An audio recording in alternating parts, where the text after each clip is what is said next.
Today, I'm talking about what I would do if I was just starting my landscape photography journey based on what I've learned over the years. There is a massive amount of information out there these days. It truly is the information age on getting started with photography and even landscape photography in general. There's books, there's magazines, there's online communities, there's online articles, there's YouTube videos. It can really start to get overwhelming if you're new to the hobby and trying to figure out where to go. What should you learn? What should you start with? And how should you do it? So as I thought about this information overload, I thought back through my own landscape photography journey and thought about what worked well for me, what didn't work well for me, and could I come up with a summary of what approach would help you be successful with your landscape photography.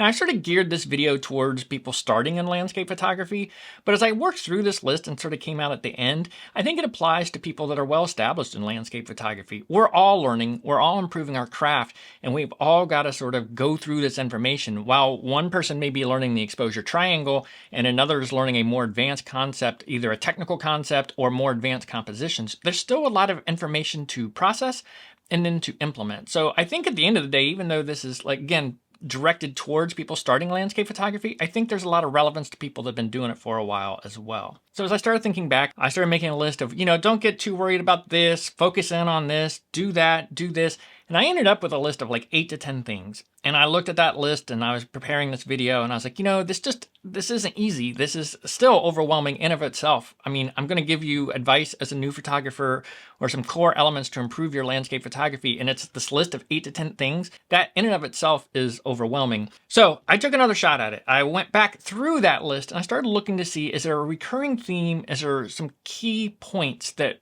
sort of tie all of this together? And as I re-reviewed that list, I think I was able to sort of digest it down to sort of 3 core elements that I think will help both people new to landscape photography and getting started, if you keep these 3 things in mind, as well as people that have been doing this for a while to continue to push that growth and push that mastery of the craft. So let's take a look at those 3 things. So let's talk about the elephant in the room first, photography gear. This is a super popular topic with photographers. You see it in online articles, you see it in gear reviews, you see people recommending this camera brand, this lens, that lens. I even talk about gear on this channel. I'm going to admit it. I do talk about gear. I like to try things out, give it a whirl, and I like to provide feedback to my audience on things I think are working well and things that aren't. I think you'll notice I never say you must have this piece of gear because I don't think there's any must-haves out there. So I try to be very careful when I talk about gear to just give my opinion on it and not be like, you have to have this gear, you must upgrade or not. If anything, I tend to not be on the cutting edge of things and my cameras are getting older and my core lenses really aren't changing much. So keep that in mind. But when it comes to gear, if you're just getting started, don't get caught up with buying tons of fancy cameras and lots more lenses and this or that. At the end of the day, it really comes down to do what you need to do with landscape photography and build that foundation, you need a camera body. It could be a DSLR, it could be a mirrorless camera, it could be a mirrorless camera that's a couple years old, it could be a mirrorless camera that's brand new. But the point is, just reference your budget. The key thing is to have a camera that lets you practice the things you're going to learn about and get out there in the field. In the beginning, it doesn't really matter what it is. Even when you've been doing this for years, my cameras are not cutting edge anymore, but they still serve their purpose and let me get out and do what I want to do. And no one cares what kind of camera I'm shooting with. So keep that in mind when you're inundated with all this gear talk. When it comes to lenses, if you're just starting out, this is one of my mistakes. I went out and bought several different lenses. I was like, I got to be able to do wide angle. I got to be able to do mid. I got to be able to do telephoto. I would have been better served to just sort of choose a mid-range lens, something like a 24-70 full frame equivalent, right in that ballpark. Even the kit lens on an entry-level camera tends to come in at a nice little sweet spot. It's not super wide. You can't zoom out super far, but it gives you a nice range to work with. And I think it would have been way more important to just work with my camera body and one lens to really practice, train my compositional eye. And I probably went out and started buying lenses too quickly. Now, I appreciate having the lenses, and over time, your lens collection will grow. That's understood. But when you're just beginning, don't get caught up in, I need to get the holy trinity of lenses and cover ultra wide to telephoto. My recommendation would be start with sort of a mid-focal length range. Learn how to use that, learn how to see with that, work within the confines of that lens, and work on all these other things before you start adding to it. Once you find that you've sort of got mastery of the camera and you start to be able to articulate exactly why you would want a different lens or add to the focal length that you have, then fine, by all means do it. But when you're just getting started, not having all those lenses to choose from just makes it easier when you get to the spot you're photographing. You don't have to think about, do I grab this lens or do I grab this lens? You just go, well, I'm using this lens and I'm going to make something cool happen with it. So be careful of that. A tripod is obviously super helpful for landscape photographers. I would put it in the practically necessary category, but I'm biased. I tend to shoot from a tripod most of the time.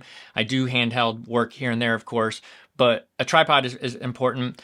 And this word of advice, I'm going to say it, no one's going to listen, but spend a little bit of money on your tripod. I see so many tripods out in the field, either people coming in on workshops where they're just sort of rickety tripods. They're not the most stable and it can actually lead to some frustration. So this is one of those where I do recommend spending a little bit of money. You don't have to spend a ton of money. You don't need to go out and get a really right stuff, 4-figure tripod.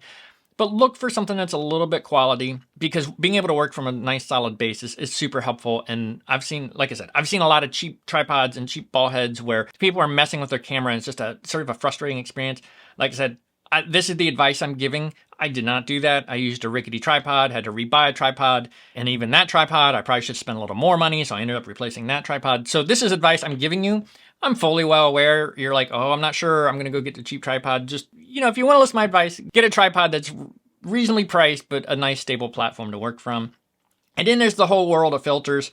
And I hesitate to say our filter is required, especially when you're just getting started, because really it's more about learning the camera settings, how it works before you start adding in the complexity of a filter. But I will say I'm a big fan of the circular polarizing filter. So as you go, if you start to look at filters, try not to fall into the trap of being overwhelmed with all of these filters that are out there. I lean towards the CPL. I like to photograph a lot of water scenes, waterfalls. It works well for fall colors. It works well for plants and trees. So I would put a CPL higher up on the list, but mainly just to avoid the confusion of what do I do, what do I need. A CPL is a great one to start with, and I think it can help. But like I said, I hesitate to say it's required, but it would be one of my first extra purchases as I went. And there are several other little gear doodads and things that you can do. I've talked about lots of them on this channel. But the key thing here is start with that. That's what you need to get started. And then once you have sort of that basic package, focus on some of these other elements I'm going to talk about before you start getting the gear. When you start to realize where your gear is holding you back at, where you can do more, then it's fine to acquire it. I fully admit I have a full suite of lenses, I have multiple camera bodies, and I play and toy with different stuff. But be careful of that. And this applies even to us more advanced folks that have been doing it for a while. Be careful of the gear trap. You don't always need the latest, greatest thing, the next best camera. Good chance what you have today is going to do what you need it to do, and it's not your gear holding you back in a lot of cases. So this is the section of my first list that I think started to go astray. I started getting into the weeds in a lot of detail, but at the core of these elements, it was practice. And it can be practice the technicals, the camera basics, the exposure triangle, how to use your camera, how to make it second nature. It can be compositions, how to do basic compositions, and as you practice that, how to do more advanced compositions and how to figure out what works well and what doesn't. It's not limited to the technical camera skills and the compositions, it can be your post-processing. Post-processing is a whole other world with sliders and buttons and techniques and styles and things like that. And practice is really the only way to get a feel for how the tools work, what those sliders actually do on your images, and how they work. Now, I call out practice is because what I see a lot of time, and again, I say this as a YouTuber, I love that I have a YouTube audience, I love people watch my videos, but if you're watching my video and then you click off and watch another video, and click off and watch another video, and you never go out and practice what either I say or what other landscape photographers you're watching are saying, you're really not improving your photography. Yes, you're hearing information, but without the practice, it doesn't really sink in and it doesn't give you your own thought and opinion or firsthand knowledge of how something works. So I see this a lot in people talking about how they've read this article and they participate in this online community and they've watched this video, but then if you ask when the last time they went out shooting was, it's months ago. Don't fall into the trap of constant information acquisition. Instead, focus on a topic, read or watch a video on it, and then take that out and practice it. Practice it in different locations. Practice it on different days. Practice it and bring the images back home and look at them and see what worked and what didn't, and then go back out and practice it again. And repeat that until it's comfortable or until you feel like you know, if I change this, this is what's going to happen. That's what's going to make you a better photographer, not this constant consumption of information from the internet. Okay, and last one, and this one I just recently talked about in another video, but enjoy the process. This hobby is so much more fun if you enjoy the whole process, from the point of consuming this information to enjoying going out and practicing it, whether it be in your local metro park or if you've traveled across your country or across the world. It's so much more fun if you just enjoy that whole process, enjoy the getting outside, enjoy seeing improvement, whether it be huge steps in improvement, which you tend to see when you're new, or whether it be those smaller incremental steps of improvement that you tend to see when you've been doing it longer. Just enjoy that process. I can't stress that enough. Like I said in my other video, I've seen so many people get so outcomes focused that it becomes dependent on the weather. It becomes dependent on conditions, that they go out and if they don't get that sunset they want or they don't get that scene they want, they get frustrated and mad and angry, and it just makes it not fun. But if you enjoy the process of getting outside, the challenge of hiking to where you're trying to get this shot, the hunt, the chase for this shot, enjoy that. That way, if you get there and there's not a cloud in the sky and you walk away without the shot you want, you still had a good time because you enjoyed the whole overall process. Now, why do I mention this? Because it might seem like an odd add-on to this video, but landscape photography and photography in general is a craft. You don't just go learn it overnight. You see typically faster advances in the beginning because those gains come faster, but as you get better at it, those improvements become harder. I still work on my composition skills. They still need work. I still work on my editing skills.